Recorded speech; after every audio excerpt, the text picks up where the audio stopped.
Well, hey there, and welcome to yet another one of my cheesy YouTube videos. On this video, we're going to diagnose why I'm losing coolant in this 1995 Jeep Wrangler that I just got done putting this 2.5 AMC engine in it. This 2.5 AMC came out of a 1999 Dodge Dakota. Huh? What?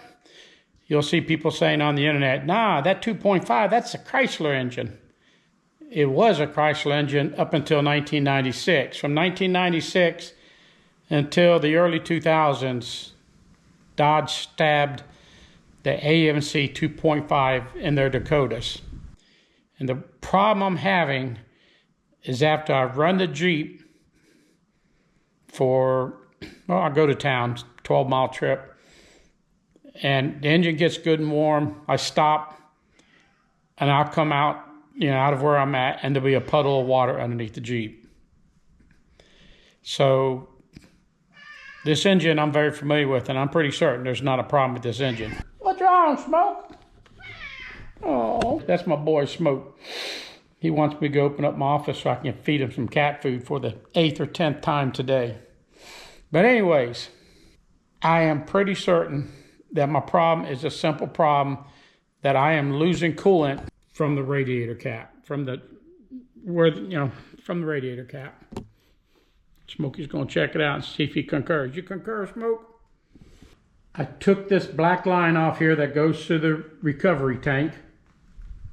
I blew the black line out and I stabbed something in the bottom of the tank and see if there's a bunch of mud in there. Or I think the tank is good, and there's no evidence at all that the coolant is going into the recovery tank. And when I pop the hood, and it's usually too late, I pop the hood after it's been sitting, and after I come out from somewhere and it's already belched its coolant out.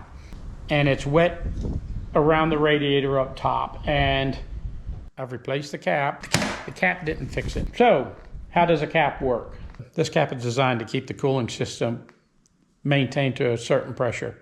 After that certain pressure, the fluid pushes on this part of the cap, and it's got spring in here, and it compresses this part, which allows fluid to flow past where this piece seals right here into this area. And it's supposed to go through this tube into the recovery tank. There's another seal in the cap that seals the cap to the body of the radiator neck. And it's supposed to keep coolant from flowing to atmosphere. So then when the pressure drops down and it wants to draw coolant back in, because then it'll become a negative pressure, this little piece right here is a little one-way valve, and it just allows fluid to flow back into the tank, but it won't allow it just to flow into the neck. It takes that pressure to squeeze this spring to make that happen. I'm pretty certain that my radiator neck is bent, I just can't see it. So what I did is I took this fat Sharpie and I just run it around the edge here. I've already done that, so the Sharpie, it's dry. I went and got this mirror. If you're gonna do this trick, make sure this mirror is flat. This one's flat. I laid it on a flat surface and it wouldn't rock. I got this relatively fine grit, probably 320 sanding paper. I'm going to set it on top of my cap. And I'm just going to draw it off. I'm not moving around sanding on it. I just wanted to draw it off and scrape the marker off. You'll see right here, it's still dark. It might even be a little bit dark right in here. It's definitely dark right here. So this is low. This appears to be a little bit low. We definitely have a problem with this part of the neck. And I'm going to guess that this is where I'm losing my coolant.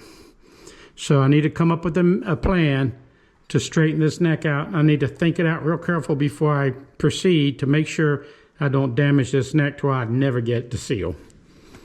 But I'm pretty sure I found my problem. Why do I not think this has got blowed head gasket? Because AI said, oh man, it could be a bad internal blowed head gasket or crack or something.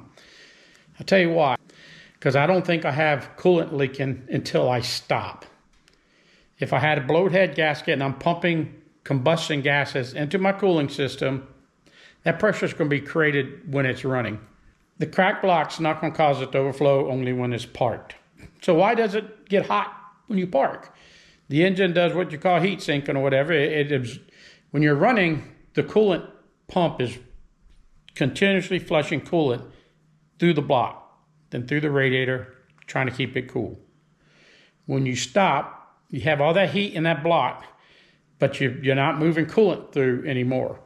So the heat will build up in the coolant, and your lines will get real tight. You'll create a bunch of pressure, and in this case, it belched out the radiator and onto the ground underneath the Jeep. But that's what the coolant reservoir is for. It's supposed to belch into that reservoir. Then when things cool off, that coolant you had just belched in the reservoir now creates a negative pressure in your engine, which causes that little spring to open and suck the coolant back from the reservoir back into your radiator. Okay, what I did is I took a chisel, just mainly wanted the flat spot, something that would fit in this gap right here or close to it. I set it in there. I just took any old little piece of plate, set it underneath there, shoved that screwdriver underneath there, and just twisted the screwdriver to force that chisel up and bent that metal. And my test with the marker and sandpaper turned out to be that it covers that area pretty good now. Still a little bit there, barely, but I'm going to leave that for now. We're going to fill it up with coolant, take it for a drive today, and see if that fixes the problem. Thank you for watching my video. I hope it helped you out some. Please like and subscribe to my channel. And remember, if you love life and learning new things, go aimless.com.